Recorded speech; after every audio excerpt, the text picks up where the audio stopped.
Hello, I'm Suzanne from Reconnecting You, and in this video I want to help you understand why unresolved emotions can be so draining for the whole body. Because if you're living with ongoing fatigue, it's very easy to think, I don't understand why I'm so tired, especially if you're resting, especially if the pace of life has slowed down, especially if you're doing all of the sensible things. But what if your body is still working overtime emotionally? What if part of your energy is being used up by old survival patterns that never fully switch off? Now, your nervous system is designed to protect you.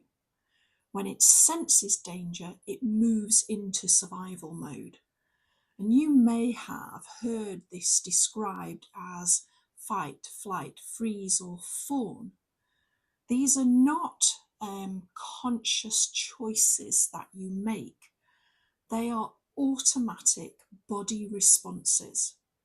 They happen faster than thought. Fight is the body preparing to push back in some way.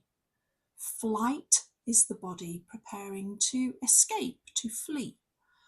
Freeze is the body going very still because moving or speaking just doesn't feel safe. And fawn is the body trying to appease, to please, or to pacify in order to stay safe. These responses are incredibly intelligent.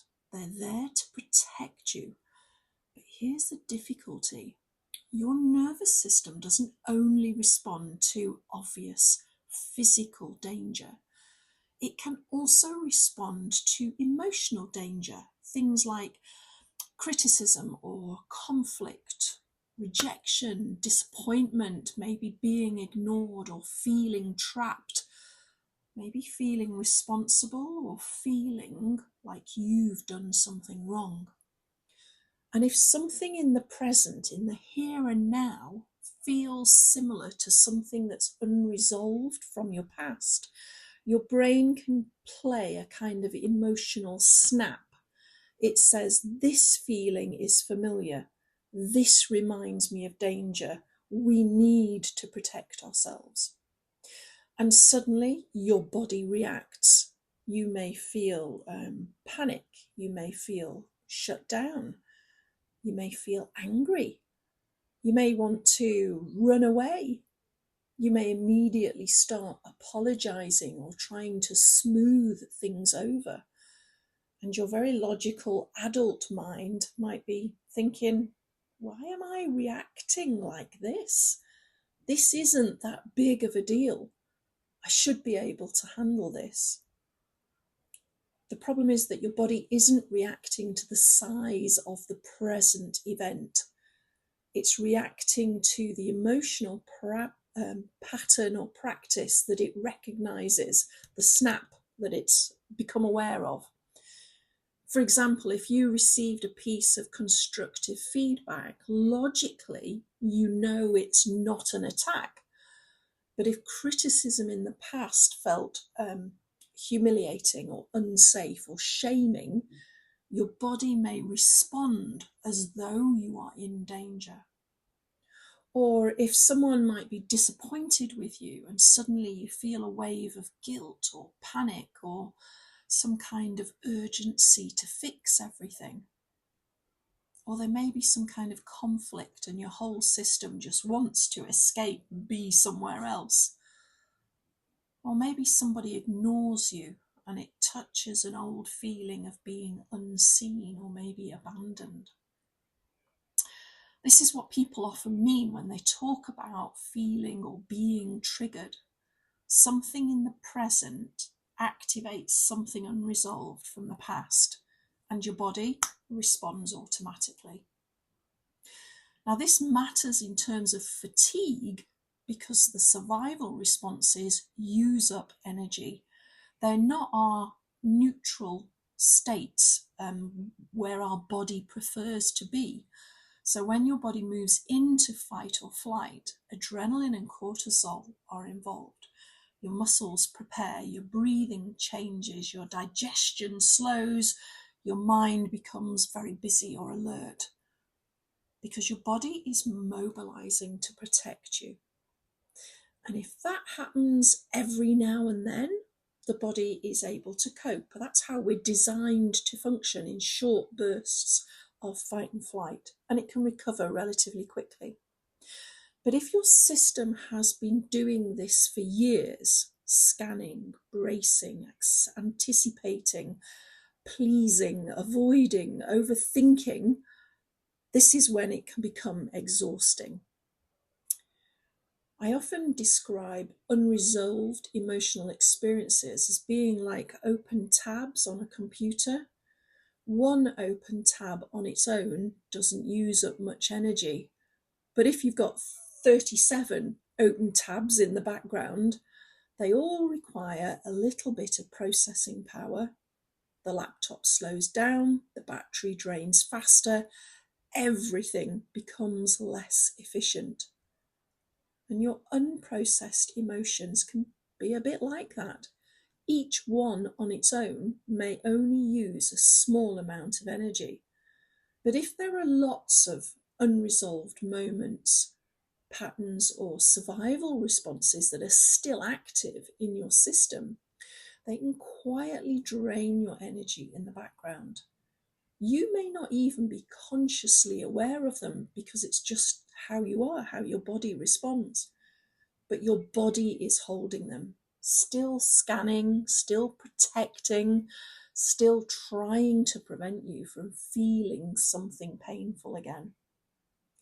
This very often shows up as hypervigilance, this kind of feeling on the edge, maybe overthinking conversations, constantly checking the emotional temperature, maybe people pleasing, definitely avoiding conflict. There's this sense of emotional shutdown and feeling overwhelmed by the things that look quite small on the outside. And this is why rest on its own doesn't always restore energy. Because even when you're physically resting, your nervous system may be working hard, pinging off in different directions. So you could be lying on the sofa, feeling as though you're physically resting, but inside your body's still saying, are we safe? What if something goes wrong? Have I upset someone? What do I need to do next? How do I keep everyone okay? And this is not deep rest. It's survival with your feet up, and it can be incredibly tiring. So I want to offer you a gentle reflection. Think about one situation in your current life that drains you emotionally. Not necessarily the biggest thing, just something that regularly leaves you feeling tired or tense, heavy or overwhelmed. I'm thinking of things like maybe a conversation or a responsibility or a particular person. Maybe there's a task at work or a family situation. Things like life admin, filling in forms, paying bills, that sort of thing. Now ask yourself, what is the emotion that comes up around this? Is it fear? Is it guilt? Is it pressure?